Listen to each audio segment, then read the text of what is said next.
All right, Shabbos say good morning. Good morning. Let us begin by thanking all of our sponsors for this morning's share. To thank our TALMUD TORAH sponsors for the month of Menachem Av, the Wohl and Tilson families from Eretz YIsrael, for sponsoring all the shiurim and drashos this month, sending their love from Eretz YIsrael and inviting us in Eretz Hashem to come and join them b'karov. Our Daf Yomi sponsors for today: Jacob and Julie Blumenfeld, in memory of Jacob's paternal grandfather Reuben ben מאיר. Mr. Reuben Blumenfeld, Zichron Levrach, we hope that on the merit of our TALMUD TORAH, it's in the Shalom Havon Aliyah, the family, and Necham, and of course, as always, we dedicate our learning in the schus of our precious hostages, Mechadish Baruch Hu. Return them to their families b'shalom and b'karov, and in the schus of our holy soldiers who are fighting Am Yisrael's wars on multiple fronts. Mechadish Baruch Hu, allow them to be successful b'chol ma'aseh yadehem, and to come back to their families b'shalom and b'karov. So with that, let us begin. We have a lot to do today. Some really interesting Gemara ahead of us. Today's daf is Nun Beis 52, and we are picking up in Eretz Hashem. Sorry, 1 second. We are picking up on Nun Aleph from Beis 51b. I kind of left off in the middle of the conclusion. All right, so in order, let's actually just pick up again on 51b Amar Rava. We already did this yesterday, but just keep the flow. 2, 4, 6, 8, 10 lines up from the bottom. Amar Rava Hilchasa. The halacha is as follows: Hamocher sadeh le'ishtalo kansa. If a husband sells a field to his wife, she has not acquired it. V'habal ochal peros, but the husband consumes peros of the field that he sold her. Okay, obviously, we'll note the inherent contradiction in that statement in just a moment. B'matana kansa, but if he gives her a field as a gift, ultimately, again, she does acquire it. Ve'ein habal ochal peros, but the husband does not get peros in a gift. The Gemara says, tarti. Could both of those two statements actually be true? In other words, we'll say, what was the first part of Rava's statement was, if a husband sells a field to his wife, the sale is not a valid sale, but he eats peros. That doesn't make any sense. Right? In other words, if it's not a valid sale, that means he's retaining ownership over the field. If he's retaining ownership over the field, it's his. It's not a din in peros.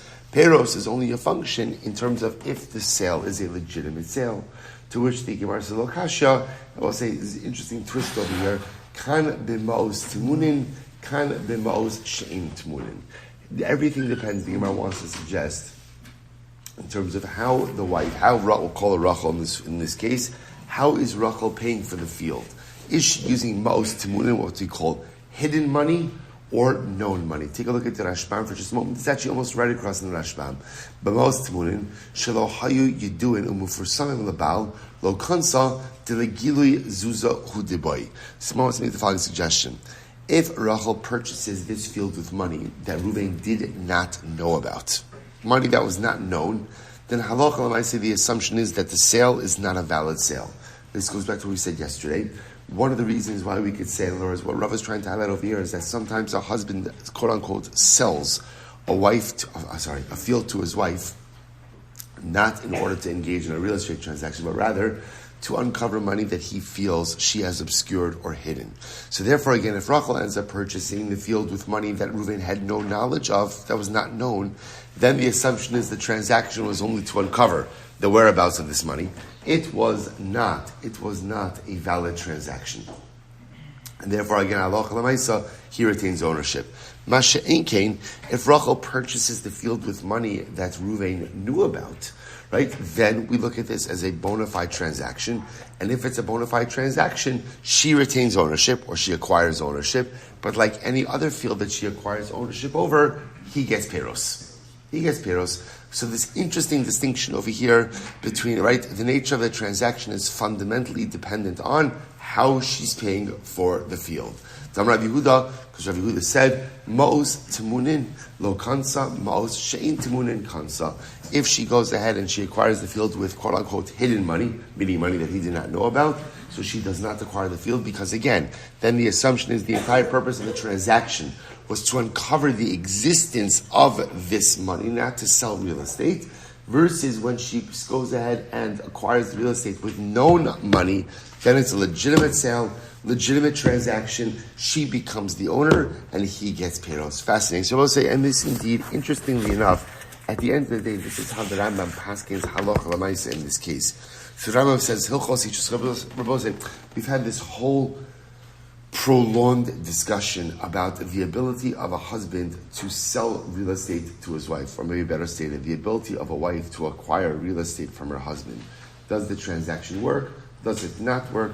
So here the Rambam in Hilchos Ishus, Parachav Beis, Halacha Chavtas says as follows. He says, Hamocher karka leishto. If a husband sells land to his wife, property to his wife, Im hayu hamo shalacha v'hanayis akarka mibal giluyin v'yidu l'baal kansa v'abal ochel peres osa karka. V'im hayu hamos timunin lo kansa shabal omer lo macharti elekadei laharos hamos shetamna. So it says halacha l'maisa. So the Rambam says over here, this is the distinction we accept. So when Reuven sells Rachel a piece of land, does the transaction work? And the answer is, it depends. What does it depend on? How is she paying for it? If she's paying for it with money that he knew about, great, transaction works. She's the owner, he eats peros. If she's paying with money that he never knew about, then the assumption is this was not a real estate transaction. Rather, again, this was a transaction to uncover the existence of this money. And halacha l'maisa did not mean to sell her property. And therefore, halacha l'maisa, again, there's no real estate transaction. Now, here's what's interesting. What happens to that money? Right, so now let's play this out. Reuven goes out and suspects that Rachel is hiding away money. So what does he do? He says, let me sell you some land. So he goes out, he sells her a parcel of land. She suddenly produces $10,000. He said, I knew it. You were hiding away money. So now there's no transaction. What happens to the money? What happens to now? What was I say? This is all assuming, right? All this is assuming that this is money that halachically he is entitled to. That's what this is all assuming. So now what happens with that money after it's discovered? This is interesting. The Rambam writes, Va'osan ha'mos sheniru yilakach b'hen karka va'abal ochel peros. Now what ends up happening ultimately again with that money, interestingly enough, is that money could still be the possession, technically the possession of Rachel. In other words, we still have to figure out what the source of that money is. We're assuming over here that he's entitled to it. So halacha l'maisa, again, we purchase karka with it, and he gets peros. Okay, that's a little bit more involved beyond the scope of what we're talking about right now. But halacha l'maisa, those are the two cases of husband selling wife real estate. Incredible. Let's go back to TORAH Rabbanon. So we'll say some interesting cases over here. Ein mekablin pikdonos lo min hanoshim v'lo min ha'avadim v'lo min hatinokos. All right, so this is an interesting case over here.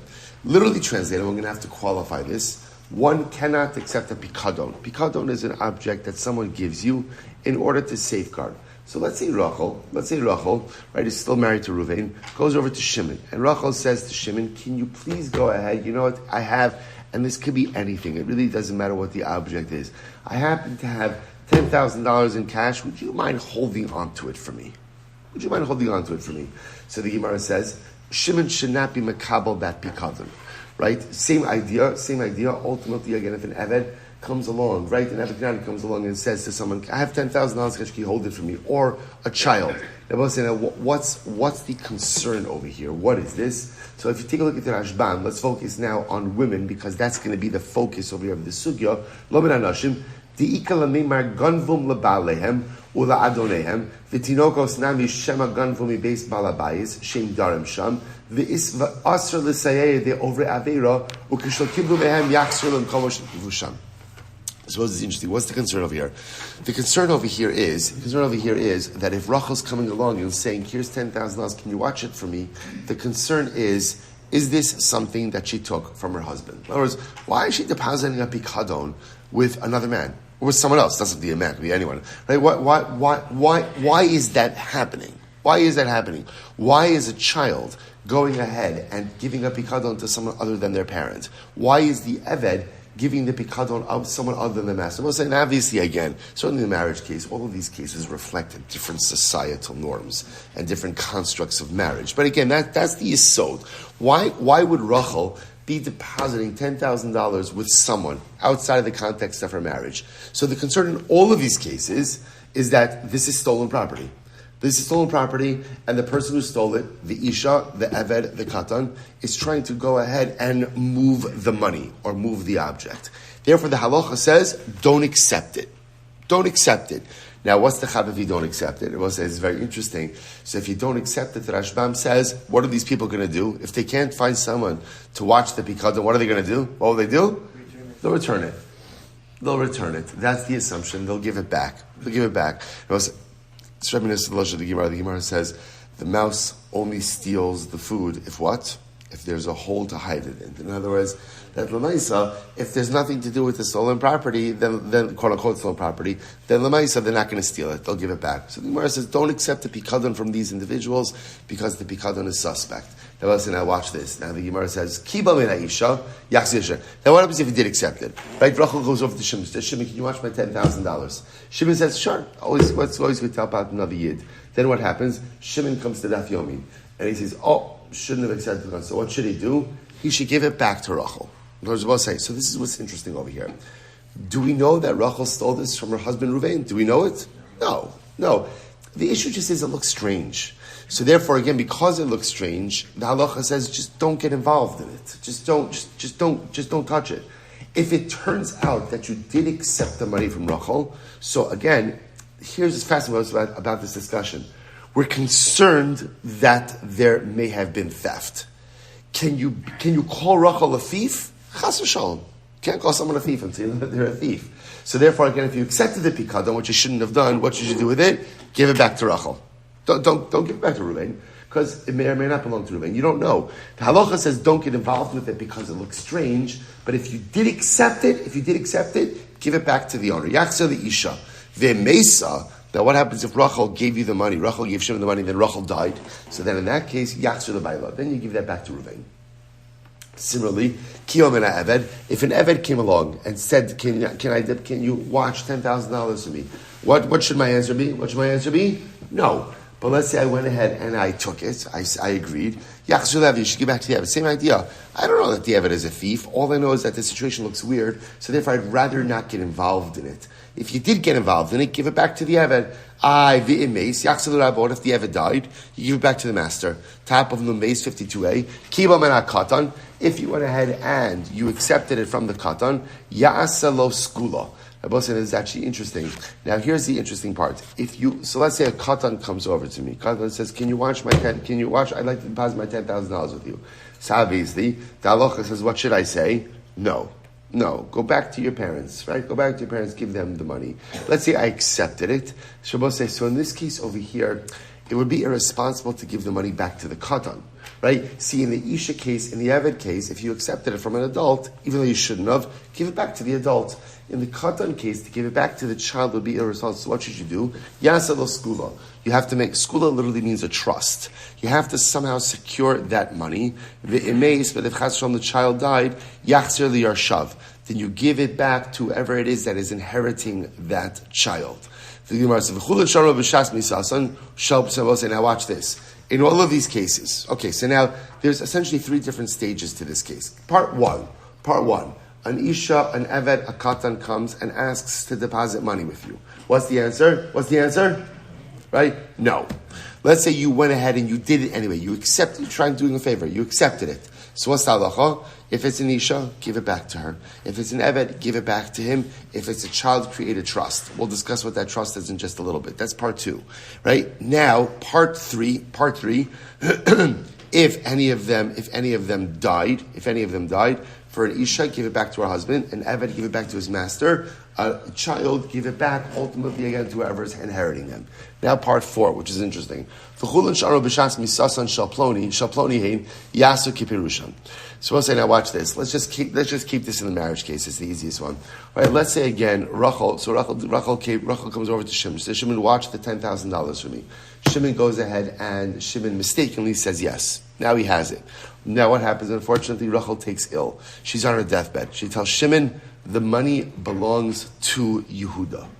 The money belongs to Yehuda. So if Rachel says the money belongs to Yehuda, so what should you do with it? You should give it back to Yehuda.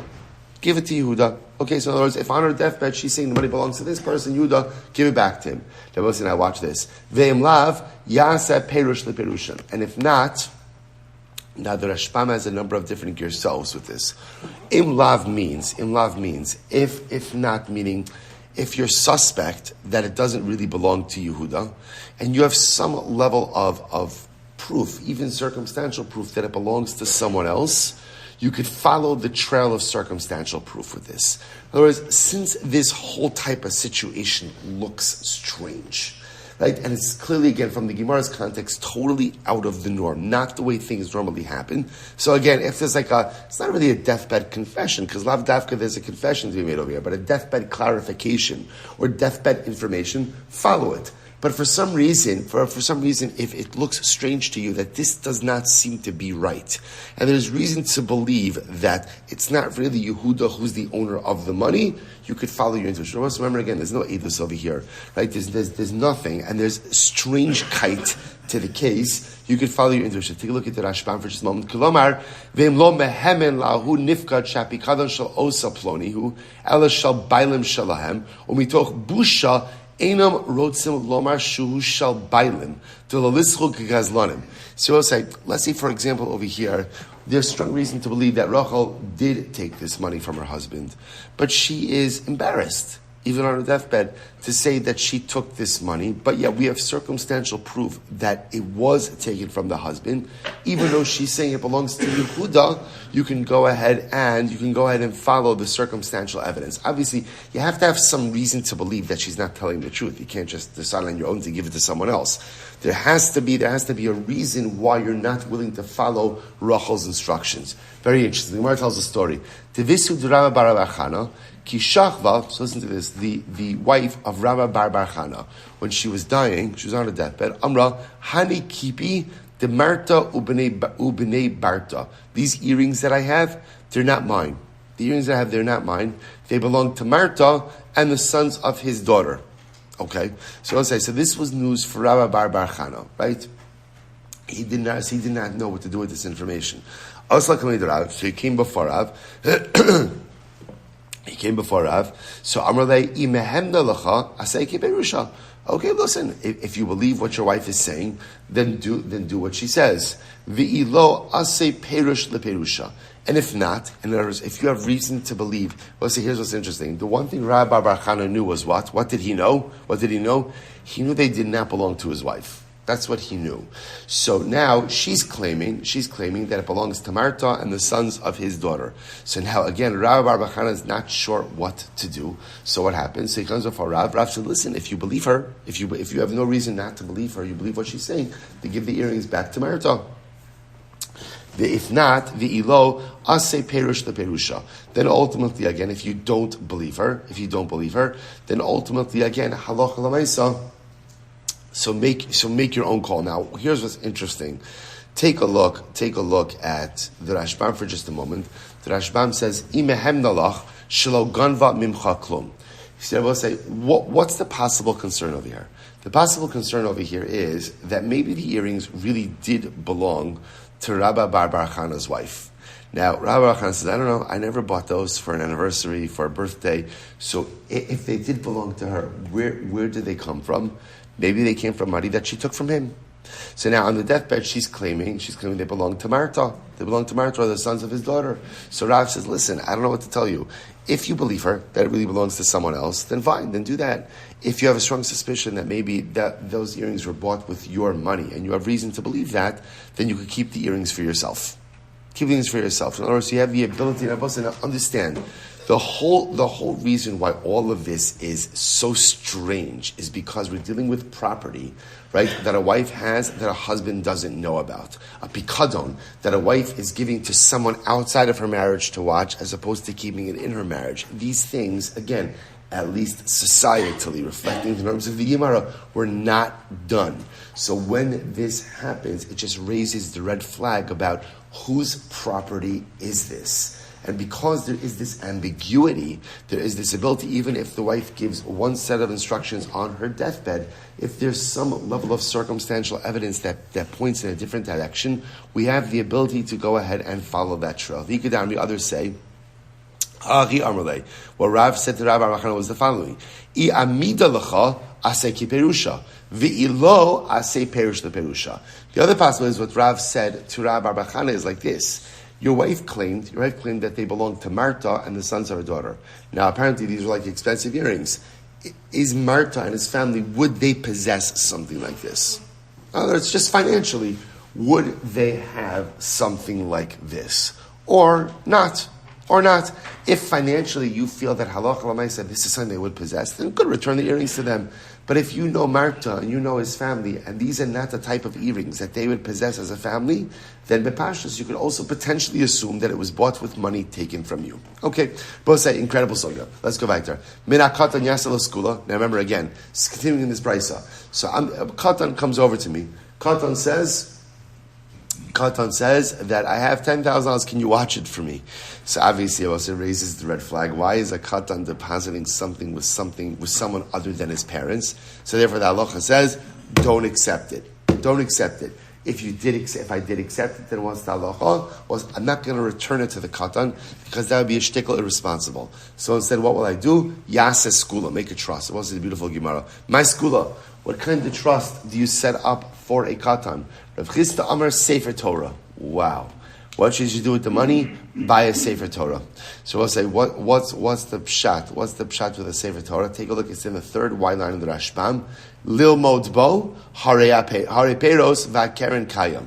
So we'll say, watch this. So go ahead and buy me a Sefer Torah. Now, what's the chap of the Sefer Torah? So we'll say, a trust. What's the chap of a trust? What's the chap of a trust?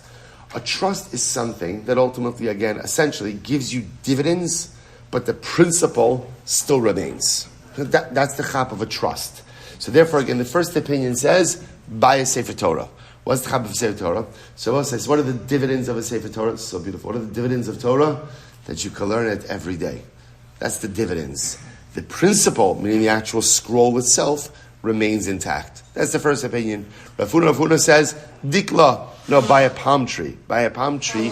Da'achol minei tamri. Because a palm tree, what does a palm tree do? What are the dividends of the palm tree? The dates. And the principle, i.e. the tree itself, remains in existence. I will say, how beautiful is this? Almost like this fundamental machlokes. Should you create essentially a spiritual trust or a material trust? Right? Second opinion says, create a material trust. Get the kid a palm tree. He's got the dates, he's got the tree, he's good to go. First opinion says no. Create for him a spiritual trust. A Sefer Torah, which will give him the dividends of learning every day, and ultimately, again, va'keren kayemes the olam haba. But again, in this case, the physical karen, the physical principle remains that. We'll say. So first, a beautiful machlokes. I will say, but understand from this gemara the beautiful issue. What is the power of Torah? What is the power of learning?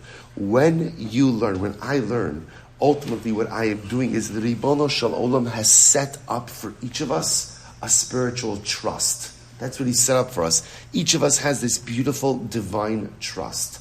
So how does the trust work? The trust works like this, on a personal level. The trust works like this. Every day you open up your Gemara, you open up whatever it is that you're learning. Every day you learn, you're tapping into the dividends.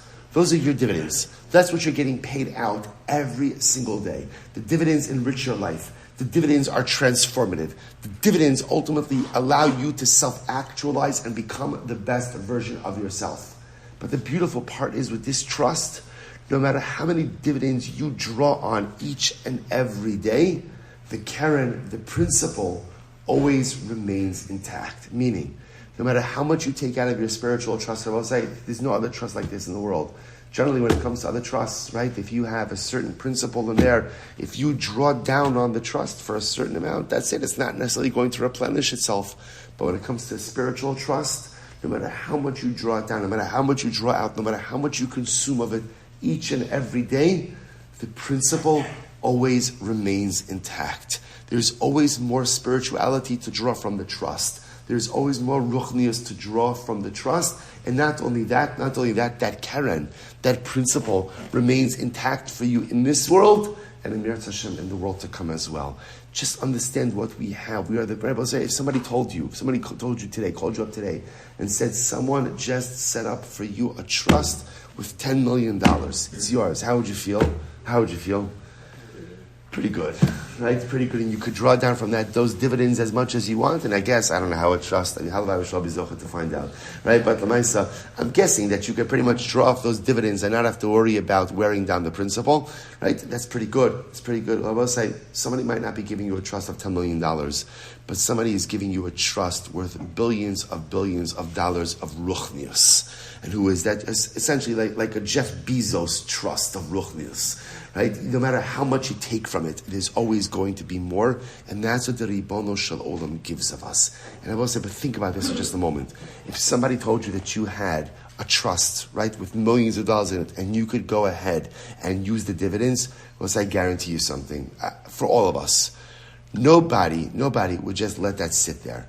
You would be buying something with that trust, with those dividends today. You'd be doing something with those dividends today because, hey, with all of that money at my disposal, I might as well do something.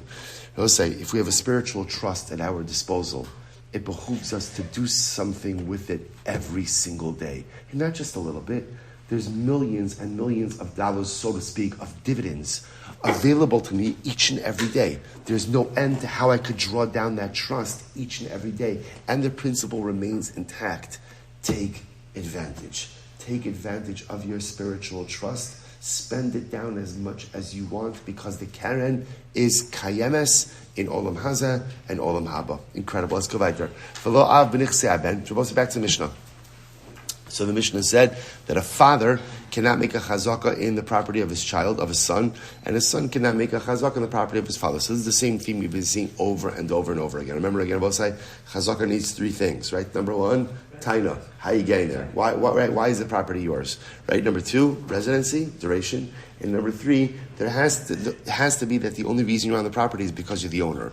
If there's another feasible reason to explain your duration of residency, then you can't establish chazaka. So therefore, a sharecropper can't establish chazaka. Husband can't establish chazaka on his wife's property. Wife can't establish chazaka on her husband's property. Similarly, again, father-son, the Mishnah's assumption over here is that they allow each other use of each other's property, and therefore you can't establish chazaka. Says the Gemara, Amar Rav Yosef, afilu chalko. Rav Yosef says this is true even if the son is financially independent of his father. In other words, both say, Rav Yosef is saying like this, that let's say a son, I understand when a son is being supported by his father, of course he can't establish chazaka on his father's property. That makes perfect sense. Right? What about if the son is financially independent? I would have thought maybe a financially independent son is just like a totally separate entity. It's like any other person vis-a-vis the father. And therefore, Chazak Shuv Hazar says, no, not true. Even if a son is financially independent, even if they separated, a son still can't establish Chazaka on his father's property. And similarly, again, a father can't do it for the son. Rav Amrava says, Rava says, no. If the son is financially independent, he does have the ability to establish Chazaka. He does have the ability to do so. Because once he's financially independent, he's like any other person. Amrav Yirmiyam Difti, Avad Rav Papi Uvda Chalko. Amrav Papi Uvda Chalko Lo Kirava. So we'll say ultimately again, Chalko Lo Kirava. So we'll say Surah Papi, Paskin like Rava. Rapapi passed like Rava, right? And Rapapi said that Halacha L'Maisa, if a son is financially independent, he can establish Chazaka. He can establish chazaka on his father's property. Amar Nachman bar Yitzchak, Yishtel Rav Chia mi Hormuz Ardashid. So Rav Nachman bar Yitzchak said as follows: Rav Chia of Hormuz Ardashid. That's the name of the place, right? He told me Dishtayle Rav Acha bar Yaakov Mished Rav Nachman bar Yaakov Chalko Lo. That Allah again, if they went ahead and the son is financially independent of his father, he has the ability to establish chazaka on his father's property. The hilchasa chilko lo. And we'll say ultimately again the halacha is that if halacha l'maisa they are financially independent, ultimately again his son has the ability to establish chazaka on the property of his father. Taina Mechabraisa that supports this. Ben shechalak v'isha sheneskarsha harin kishara. And I will say this is the halacha same way that once a couple divorces, right, the ex-wife is an independent entity of her husband, right? Even though they were once married, now that they're no longer married, they are like any two other people, and therefore he can make a chazak on her property, she can make a chazak on his property. Same idea. When his son is financially dependent on his father, then kivyachol they're like one entity. Therefore, again, neither can make a chazak on the other's property. But once a son is financially independent, then he is truly independent of his father, and he's like any other person, and therefore he can make a chazak on his father's property, father can make a chazak on his property. Incredible. Itmar. So it's an interesting case over here. Watch this case. So let's say there's a group of brothers. Right? Reuben, Shimon, and Levi. We'll throw in Yehuda there also for good measure. Right? Reuben, Shimon, Levi, Yehuda. Reuven, as the oldest brother, is managing the estate, right? Their father Yaakov died, so Reuven now is managing the estates. He's no save v'sochabayis. Now what happens? V'hayu onos ushtaros yotzin al shmon. If you look at the Rashbam over here, the Rashbam says as follows. He says, look at onos. It's like about 8 lines into Rashbam. Onos, shtare mechiros, shtaro shalava. So this is interesting. There are business documents, like loan documents, sale documents, that have Reuven's name in it. Right? Reuven's selling property, Reuven's buying property, making loans, giving loans. So Rabbi says, so now what happens? Va'amar shalihim. So Rabbi says, so now a little machlokes erupts between the brothers. The brothers feel that Reuven is doing business with estate property. Right? Even though these documents, let's say again, he bought a piece of property, right? He loaned money to someone, and now the property, right? They're cashing in the investments. So all these documents just have Reuven's name in it. But the brothers are suspect that Reuven's really doing business with estate property, but he's just putting his name on the documents. He's not doing this on behalf of the estate. So he's utilizing their collective property to do his own business. The brothers obviously want to share in the profits. Reuven's claiming, I'm using my own money. I'm not using estate money. So the Gemara says, what's talacha? So the Gemara says, Va'amar shalihem, naflu mimeis avi ima. So Reuven claims, I'm using my own money. The brothers say, Reuven, where do you have your own money from? We're all brothers. Where do you have your own money from? Reuven says, I have a separate Yerusha. Because in the case in question over here, Reuven, Shimon, Levi, and Yehuda were paternal brothers. Same father, different mothers. Different mothers. So therefore, again, Reuven claims, I have an inheritance from my mother's side of the family. That's my money. Nothing to do with you guys. Nothing to do with you guys. That's the money I'm using to transact all of this. I'm not using our estate money. They're obviously claiming he's using estate money. So what's the halacha? Amar Rav. Rav says, Alav lahaviraya. Rav says, the burden of proof to show that Reuven is not using estate property is on Reuven. Alav lahaviraya. Look at the Rashbam for just a moment. Allah lahaviraya. Again, it's in the wide lines, about 12 lines down. Allah lahaviraya. Shamamon shalo. Afapi sheksuvan ashtaros bishmo. Dechevan shahayo hu levado nosei v'nosei benechasim shenichtavu al shmo. K'deresh legamei shein chalukin afilu b'yisasan. Dechevan lo nodam me'olam me'izad tzad yove lo mamon below echas. So listen to this. So Rav says like this. The burden of proof is upon Reuven to show that he is not using estate property. Now, why is the burden of proof upon him?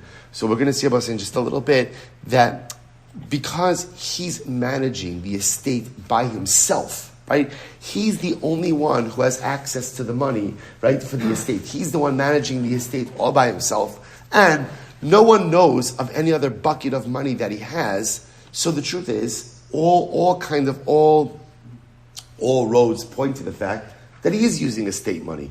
And therefore, it is upon him to show that he is not using estate money. That's Rav. Shmuel says, no. Allah achel lahaviraya. Shmuel says, absolutely not. Shmuel says like this. Because the shtaros are all written in Reuven's name, therefore, again, there's no reason to believe that Reuven is doing business with estate money. If the brothers want to prove that Reuven is potentially misusing estate money, that burden of proof is upon them. So fundamental machlokes over here. Amar Shmuel says, both say first word line. Amar Shmuel, Modeli Abba, both say Abba's Rav. Abba agrees with me. She'im meis al ha'achin lahaviraya. So it says, listen to this. So Rav will agree that halacha l'maaseh, if the brother died, then the burden of proof shifts. In other words, if Reuven died, then the burden of proof shifts to the brothers to go ahead and show that somehow Reuven misappropriated the money. Maskef Rav Papa. So Rav Papa said, Klum ta'anina l'huli yasmi midi delo ta'alavu. And so we'll say, this is interesting. So in this case over here, watch this. So what Shmuel just said was the following: that if right, Shmuel holds that normally halacha l'maisa, the brothers have to go ahead and bring a raya. Right, the brothers have to bring a raya. So Shmuel says that even Rav would agree with me in the following case.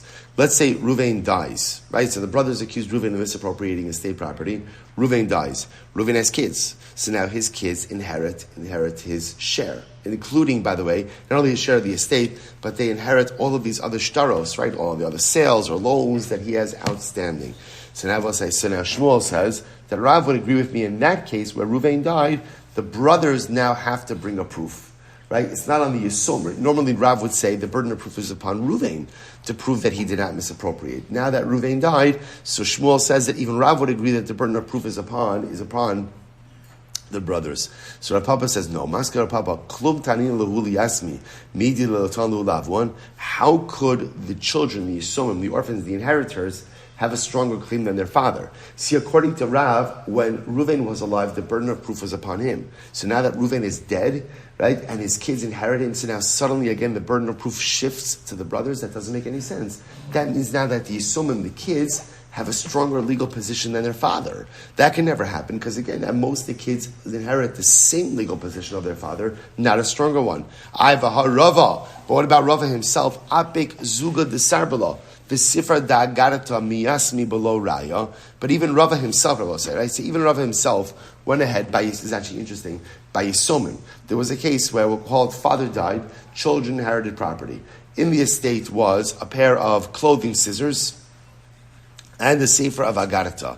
Rava took this away from the Yisomim because there was a claim that it belonged to someone else. And he took it away from the Yisomim without any proof. How could he have done that? It's a different case. But Dvarim ha'asuyim lahashu lahaskir.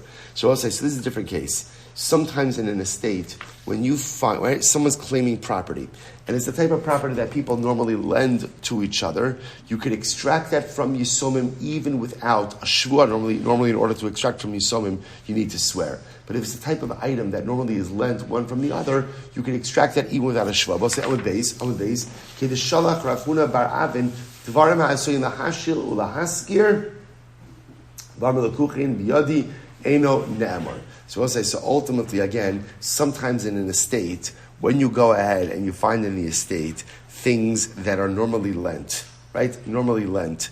Right? So again, someone else is claiming that it belongs to them. You could extract that from Yisomim even without a shvua. To which the Gemara says, kasha. You know what? That is a good question. In other words, that would be a question on the statement of Shmuel. Because remember again, I will say, Shmuel said that Rav agrees with me that in a case where Reuven died and left behind Yarshim, that it's upon the brothers to go ahead and show that Reuven really misappropriated. So now the Gemara just showed it can't be a feasible position, because that would then make the position of the Yisomim stronger than the position of Reuven, and that doesn't make any sense. Okay, so it's a kasha on the statement of Shmuel. So we'll say, bottom line, we're still with our machlokas. So here's what we've got. We've got a case, a bunch of brothers, Reuven, Shimon, Levi, Yehuda. Father died. Reuven's managing the estate. Fine. Brothers are all good with that. Suddenly we see that Reuven has a number of business deals on the side. Right? Reuven's lending money. Reuven's selling property or purchasing property. The brothers say, hey, Reuven, you're transacting personal business with estate funds. And they say, this is a little fair. Right? Give us a share in that. Whatever we're going to do, but that's not yours. Reuven says, it is mine. Look, Vaharaya, what's the proof? All of the shtaros are in my name. So we'll say, what's the halach? So obviously now we have machlokes. Who has the burden of proof? So machlokes Rabbi Shmuel. Rav says the burden of proof is on Reuven. So we'll say, this is the burden of proof when you have full access to the estate. See, Reuven is the only one who's dealing with the funds of the estate. And apparently over here, it's upon Reuven to create complete transparency.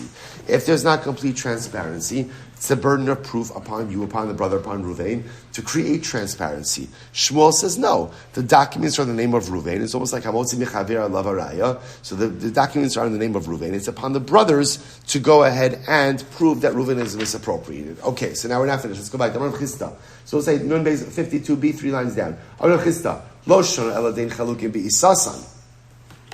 We'll say, when does this machlokes come up? This machlokes comes up, chalukim b'isasan literally means they don't have separate does. And we'll say, what this means is, when there's their machlokes, when the brothers all are sustained from the estate. Right? Literally, again, they're all eating from the same loaf of bread. Right? So again, again, they all consume everything together, jointly from the estate. Avachalukim b'isasan, Rebbe will say, but let's say every brother gets an allowance from the estate, right? Every single month, every brother gets $1,000 from the estate. So they get an estate allowance. In that case, Rebbe will say, everyone would agree that it's upon the brothers to prove misappropriation. Why? Because in that case, what we could easily say is like this. Reuven's getting is $1,000 a month, and Reuven is very frugal. So what does Reuven do? He only spends $600 of it. So every month, Reuven's been putting away $400 into his, which he's entitled to do, into his own account, and that's how he has his own money. So in other words, the machlokes only comes about when literally, they're financially joined. So like whatever they need, they're all taking directly from the estate. But if they're getting an allowance, the Gemara calls it a dough. If they're getting an allowance, then Einach Hinami, and now we see Reuven is doing business, there are shtaros in Reuven's name, and we have no proof of misappropriation. We just assume that Reuven is, saving some of his money monthly, and again, he's put it into good investments. Good. So the Gemara says, Raya b'mai. And I will say in general, what kind of raya? Now I will say now if we go back, Rashbam points out this is according to Rav. Alav lahavi raya, right? Rav says that the burden of proof is upon Reuven. So in this case, going back to the original case, right? Reuven is managing the estate by himself. Now suddenly again, there are sale documents, loan documents coming out in Reuven's name, brothers claiming that halacha l'maisa again, Reuven is misappropriating. So Rav says the burden of proof is upon Reuven to show that he is not misappropriating. So the Gemara says, by the way, raya b'mai. What kind of raya? What kind of proof is Reuven obligated to furnish? Rabba amaraya be'edim. Rabba says witnesses. Rav Sheshes amaraya be'kiyam ashtar. Rav Sheshes says kiyam shtar. So let's remember again, what's kiyam shtaros?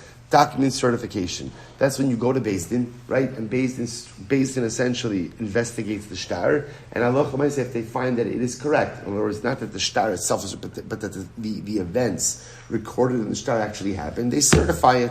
So Rav says, so when we speak about that, according to Rav, the burden of proof is upon Reuven. How does Reuven satisfy that burden of proof? So Rabba says witnesses. Rav Shesha says kiyam shtar, certification of documents. Okay. Amalei Rabba the Rav Nachman. Ha Rav v'ha Shmuel. Ha Rabba v'ha Rav Sheshes. So we'll say, so now we have all of these different opinions, right? We have Rav and Shmuel, right? So Rav saying that in this case of Machlokes, the burden of proof is upon Reuven, right?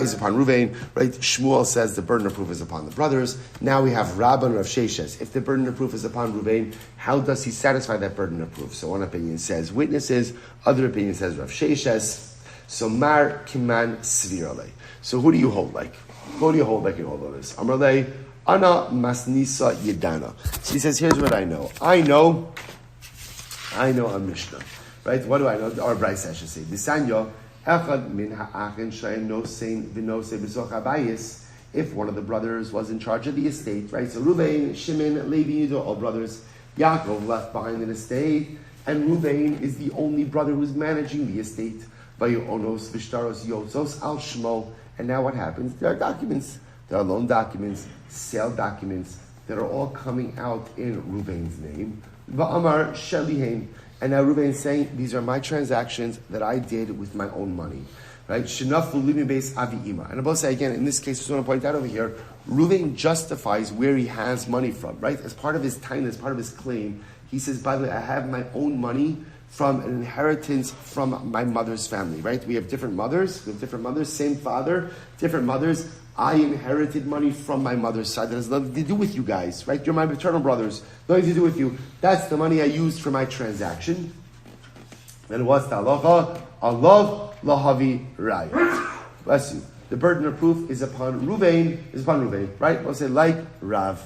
So halacha l'maisa, again I will say, this brisa supports Rav that when there is this type of machlokas, the burden of proof is upon Reuven. Why is the burden of proof upon Reuven? Because since Reuven had unfettered access to the estate, he is the managing brother of the estate. No one else is involved in the finances of the estate. Therefore, halach l'maisa, the burden of proof to show. We'll say this is visem nikiyim. There's an obligation ultimately, again, for my actions to be able to stand on their own. So therefore, again, Reuven has the burden of proof. V'chena isha, she noses b'soch habayis. Vayonos ushtaros yotzin ashma v'amar shelihem shenafalim mibeis avi ima mibeis avi mibeis avi abba mibeis avi ima Allah lahaviraya. They will say, by the way, the same parallel case would be in a married woman, right? So Rachel is married to Reuven, and suddenly again there's a whole bunch of documents that surface that Rachel's buying real estate, right, lending money, and Reuven says, hey, what is that? What is that? And Reuven is suspect that it's his money. And meanwhile, Rachel claims it's not your money. I have separate monies. I have separate monies that came to me from other sources. So we'll say, by the way, there's a whole variety of different ways, right? Rachel could absolutely have money that has nothing to do with her husband, right? First of all, it could be a gift from someone, it could be inheritances from other places. So she's claiming, I have an inheritance, right? Or I have gifts that other people gave me. And we'll say, no, you could give a person a man could give a woman a gift, not her husband. In other words, so Rachel's married to Reuben, and Shimon gives her a gift, and Shimon gives her a gift on the condition that your husband has no rights in this gift. It works. So she's claiming, I have my own independent money, and therefore it might look a little bit weird, but Lamaisa, she's claiming I have independent monies, and that's how I'm transacting business. So the Gemara says, same idea.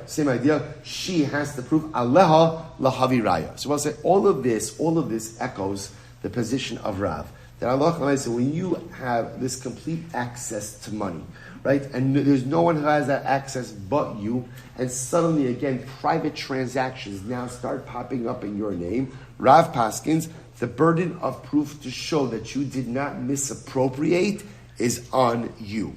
On you being either the wife, on you being Reuven, the managing brother. Okay? The Gemara says, "My v'chein." By the way, the Gemara just says, why didn't that case of the wife? In other words, we illustrated this already in the case of the brother, the case of Reuven.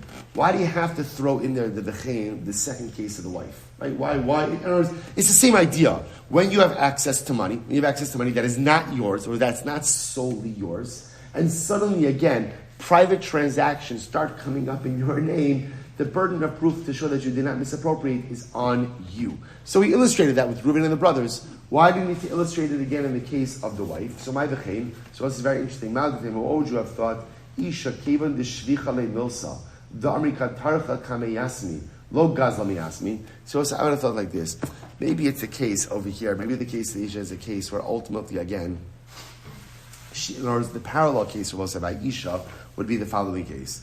The parallel case would be that Rachel's married to Reuven, and they have kids, or Reuven has kids from previous marriage, doesn't really matter. Then what happens? Reuven dies, now there's an estate. Rachel, as the wife, is managing the estate, managing the children, doing all these different things. So we'll say, and when a person sees a woman like that, incredible, she's managing everything, her husband passed away, she's managing the kids, they're her kids, they're not her kids.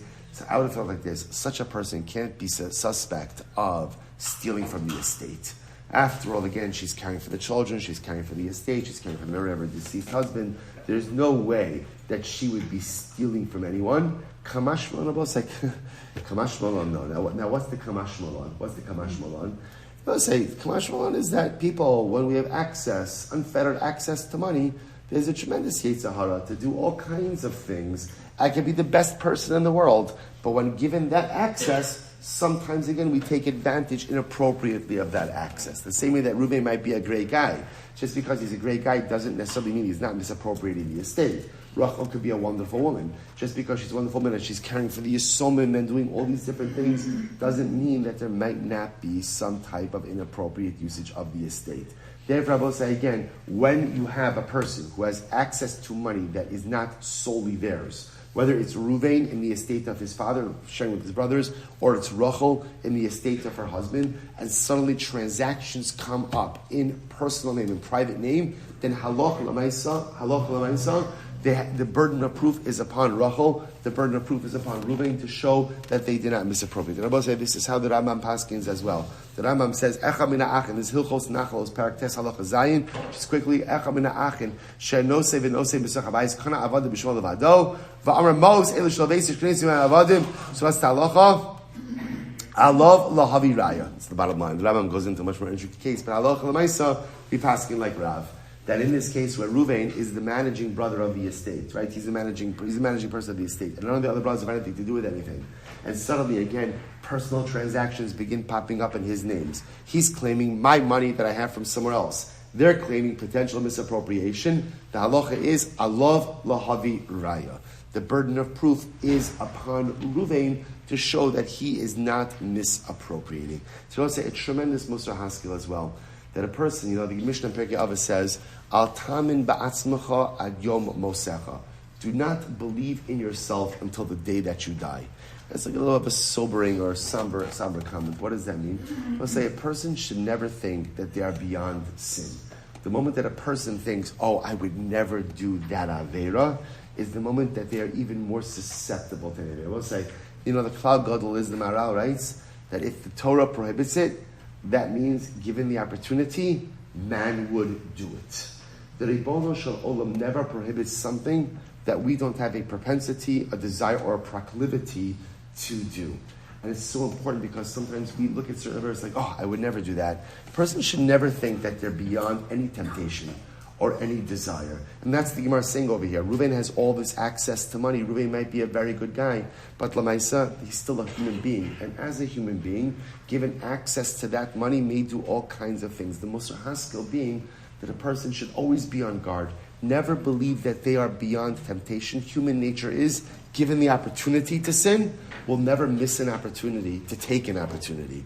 And therefore, again, a person must live life with a constant sense of spiritual vigilance. All right, so say, Shkoyach, incredible, good run today, wonderful week, incredible limud, a good Erev Shabbos.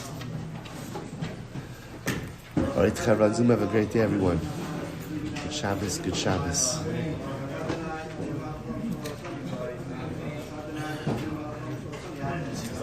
Yeah. I'm just thinking about that. But there's also a difference between mismanagement and theft. Yeah. Yes. Right. And that's and now it's fun because it's blurry. That's it's blurry, and the problem just is even if you mismanage, you may still be stealing from someone. Just it's not a premeditated theft. Yeah. So that's also the Gemara kind of lumps that all together. Yeah, and family and the family. Yeah. So Rabbi was giving me like how you treat a liar, right? Again, I was not a liar, but like someone who has this inherent. Like it's also called a disease. Like this what do you do? Big condition. So like you have to approach them a certain way. Like you feel like 100% like MS and but like you shoot yourself in the face.